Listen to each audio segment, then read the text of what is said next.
അതികഠിനമായ ചൂടാണ് നാം അനുഭവിച്ചു കൊണ്ടിരിക്കുന്നത്.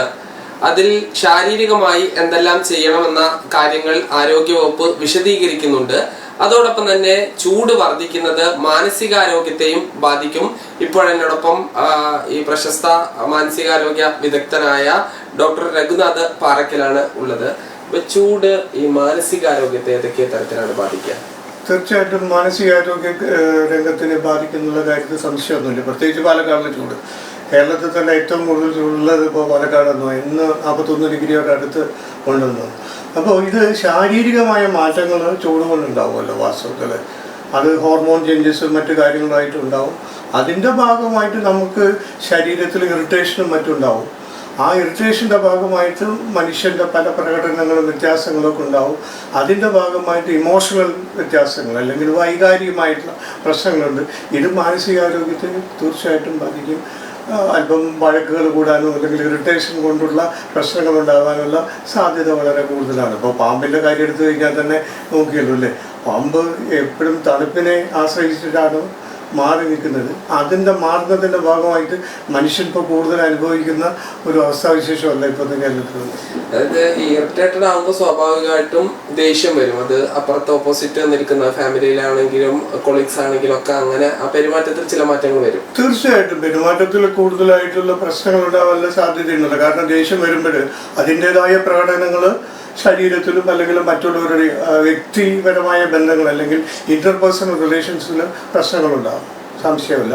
എന്ന് മാത്രമല്ല ഈ എന്തെങ്കിലും തരത്തിൽ ഇതിൽ നിന്ന് ഒളിച്ചോടാനുള്ള ഒരു മാർഗങ്ങൾ തേടുമ്പോൾ അത് വേറെ ചില മാർഗങ്ങളിലേക്ക് പോകും, മദ്യത്തിലേക്കും അല്ല അങ്ങനെയൊക്കെ പോകാനുള്ള സാധ്യതകളുണ്ടല്ലോ. അത് കൂടുതലായിട്ട് എന്താ പറയുന്നത് ശാരീരിക മാത്രമല്ല മാനസികമായിട്ടുള്ള പ്രശ്നങ്ങളുണ്ടാക്കി അതിൻ്റെ ഫലമായിട്ട് ചില പ്രശ്നങ്ങളും സമൂഹത്തിലുണ്ടാവാനുള്ള സാധ്യതയും കൂടുതലാണ്.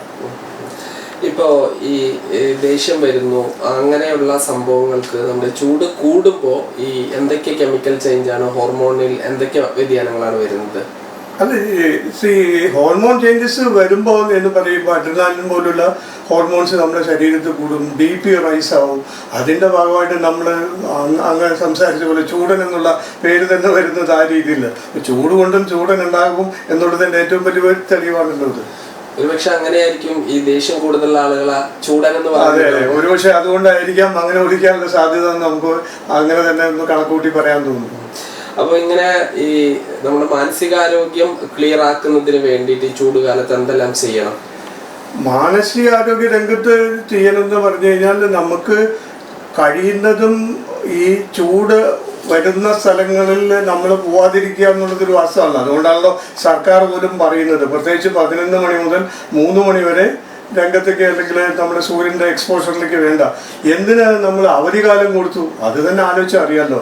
എന്തുകൊണ്ട് അവധിക്കാലത്ത് ക്ലാസ്സുകൾ നടത്താൻ പാടില്ല എന്ന് നമ്മുടെ വിദ്യാഭ്യാസ മന്ത്രി തന്നെ പറയുന്നതിന് അല്ലെങ്കിൽ നമുക്ക് വിദ്യാഭ്യാസ വകുപ്പിൻ്റെ തന്നെ നിയമങ്ങളുണ്ടല്ലോ അവധിക്കാലത്ത്. കാരണം ആ ചൂട് സമയത്ത് ഇത്തരം പ്രശ്നങ്ങളുണ്ടാവും, അത് കുട്ടികൾക്ക് സഹിക്കാൻ പറ്റില്ല എന്നുള്ളതാണ്. അതുകൊണ്ടാണ് അവധിക്കാലം കുട്ടികൾക്ക് കളിക്കാവുന്ന ഒരു കാലമായിട്ട് മാറട്ടെ എന്ന് പറയുന്നതിൻ്റെ ഒരു കാര്യം.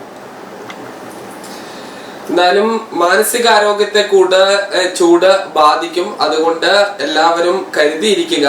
ഈ സാധാരണ കാലയളവിൽ ചൂടില്ലാത്ത ആളുകൾ ഈ ചൂട് കാലത്ത് ഈ കൂടുതൽ ദേഷ്യപ്പെടുന്നുണ്ടെങ്കിൽ അത് ചൂട് കാരണമാണ് എന്ന് വിചാരിച്ച് തൽക്കാലം ക്ഷമിച്ചു കൊടുക്കാം. ഷിജു ചിറ്റൂരിനൊപ്പം സാജിദ് ഇജ്മൽ, മീഡിയ 1 പാലക്കാട്.